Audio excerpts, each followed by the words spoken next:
Estamos en un espacio de vinos dedicado a la cultura y el vino, que queremos que sea rompedor y que va a hacer algo diferente, y es mezclar la cultura y el vino en base a, bueno, pues en base a todo lo que está atrás de nosotros y que ha llegado hasta donde estamos ahora.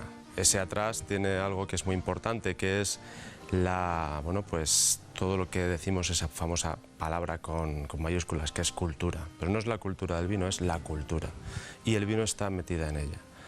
Por tanto, bueno, pues se nos ha ocurrido a mucha gente cambiar un poco este giro, fundamentalmente a mí, y darle una impronta diferente. Y, ¿por qué no?, empezar con el dios del vino, que es el dios Dionisio, Baco para los romanos, y que en algunos casos, bueno, pues se le ha visto, bueno, mitificado, y en otro caso se le ha visto, bueno, pues totalmente vilipendiado. La cultura del vino, desde todos esos parámetros, se fundamenta, bueno, pues con todos los aspectos que el vino le ha ido dando al ser humano a lo largo de la historia. Y en este caso, pues insisto, en el dios Baco.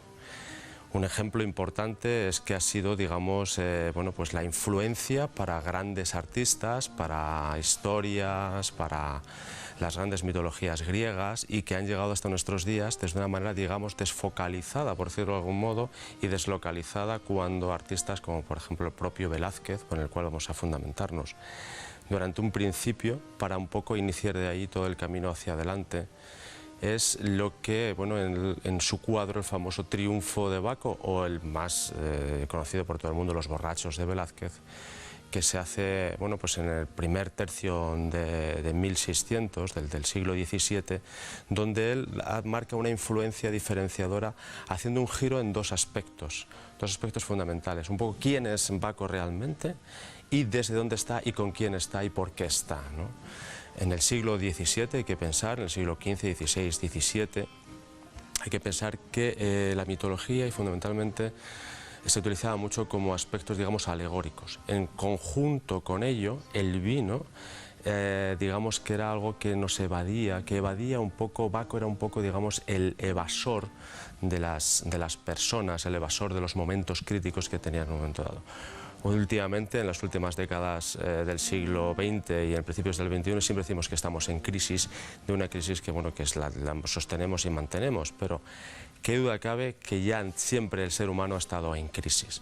Esa situación nos ha dado a que, bueno, pues insisto, Velázquez lo ve muy bien, influenciado por otros artistas como Caravaggio o Rubens de la época, en distintas áreas en Italia o en la zona de los Países Bajos, en los cuales ese movimiento renovador del arte hace ver al dios Baco y a las mitologías griegas desde una manera diferente. Por ello vamos a intentar aclarar un poco estas cuestiones. Un ejemplo, insisto, es en el cuadro de Velázquez, una magnífica obra en la cual se ven todos los componentes básicos que tiene que tener, digamos, realmente una fiesta bien organizada, porque el vino, hay que tener cuidado, como decía Golditz, que hay que tener mesura en ello, el poeta.